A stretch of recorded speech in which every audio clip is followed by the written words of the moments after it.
NBR को ඉන්නවනේ ලැබුණා කියලා මෙතුමන්ලා කියනවා.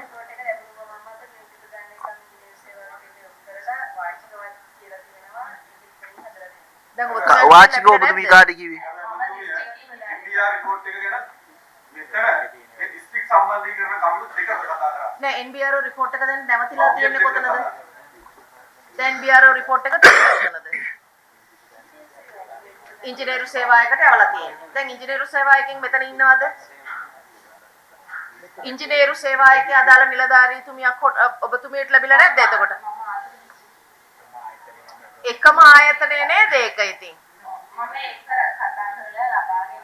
දැන් එකම ආයතනයේ ටේබල් දෙකක ලියුමක් යන්න කොච්චර කල් යනවද?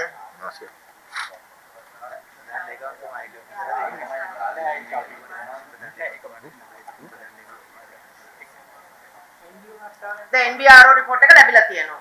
එතකොට ඒ ලිපියට අනුව කඩා ඉවත් කිරීම හා නව ඉදිකිරීමට අදාළ සැලැස්මට අදාළ ඇස්තමේන්තුව.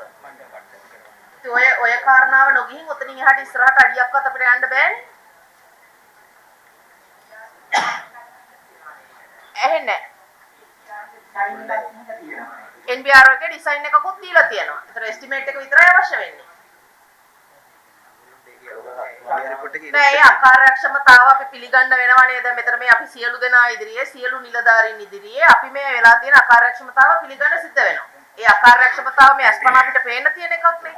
ඉතින් අපි මේ අවුරුද්දෙත් ඔහොම යන්න බෑ කියන එක තමයි අපේ ඉල්ලීම. ඒක නිසා මම කියන්නේ අපිට මේක දිනයක් දාගෙනම ගියා නම් හරි. තව සති 3ක් කියන එක නම් ඒක තනිකරම මේ නිකන් කල් මරණ එක. ඔබතුමියට දෙන්න පුළුවන් ළඟම දිනේ කියන්නේ.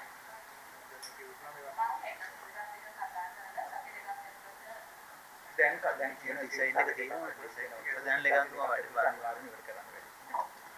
දැන් අපිට තියෙන ප්‍රශ්නේ ප්‍රධාන ලේකම්තුමා දැන් අපිට තියෙන ප්‍රශ්නේ මේ දිස්ත්‍රික් සම්බන්ධීකරණ කමිටුවේ කතා කරන්නේ ප්‍රාදේශීය සම්බන්ධීකරණ කමිටුවලත් කතා කරලා විසඳ ගන්න බැරි ප්‍රශ්න. එතකොට මෙතන කතා කරන මාතෘකා ගොඩක් නැහැ. ඒ කතා කරන මාතෘකාවටත් මේ වගේ නම් අවධානය තියෙන්නේ සාමාන්‍ය මිනිස්සෙක් ඇවිල්ලා කාර්යාලයකට ප්‍රශ්නයක් කිව්වම කොච්චර කල් ගන්න නැද්ද?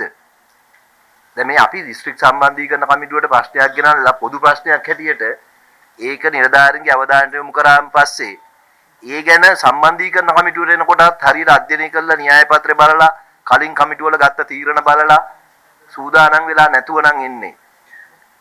සාමාන්‍ය මිනිස්සෙක් ඇවිල්ලා කාර්යාලයකට ඇවිල්ලා ප්‍රශ්නයක් කියලා ලියුමක් දීලා ගියාම කොච්චර කල් යනවද නැද්ද කියලා හිතා ගන්න පුළුවන්. අපිට තියෙන ප්‍රශ්නේ ඒකයි. හරි අපි එතකොට දිනයක් දාගෙන මේ යමු. පෙබරවාරි 13 වෙනිදා 27 වෙනිදා පෙබරවාරි 13 වෙනකොට ඒකේ අදාළ ඇස්තමේන්තුව ලබා දෙන්න කියන එක අපි මේකේ සටහනක් දාගන්න වෙනවා. අනිත් එක තමයි දැන් මෙතන අපි තව එකක් සභාපතිතුමා දැන් මේ හැම එකකම අපි බලනකොට කියන්නේ එක්කෝ ගිය සතියේ යවලා තියෙන්නේ ඊයේ යවලා තියෙන්නේ දැන් මේ අද දිනේ මේ සම්බන්ධීකරණ රැස්වීමට එන්න දිනකට හෝ දෙකකට තමයි කලින් තමයි ලියුම් යවලා තියෙන්නේ. ඉතින් මේ හැම එකකම තියෙන්නේ මේ ඊයේ යවපු ලියුම ගිය සතියේ යවපු ලියුම මේ සිකුරාදා යවුවේ ලියුම එහෙම කියන එක තමයි තියෙන්නේ. ඒතර මාසයක් කල් තිබිලා තියෙනවා.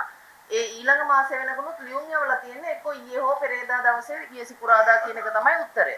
ඉතින් අපි ඒකෙම පේනවා ඉතින් මේ අපේ අර දිනේට අදාළව ඒ අදාළ දිනේ උදේට තමයි මේ ඇජෙන්ඩා එක ගැන බැලෙන්නේ කියන එක. ඉතින් එහෙම වෙන්න බෑ. අපි ඒක පොඩ්ඩක් මේ අවුරුද්දේවත් වෙනස් කරගන්න ඕනේ.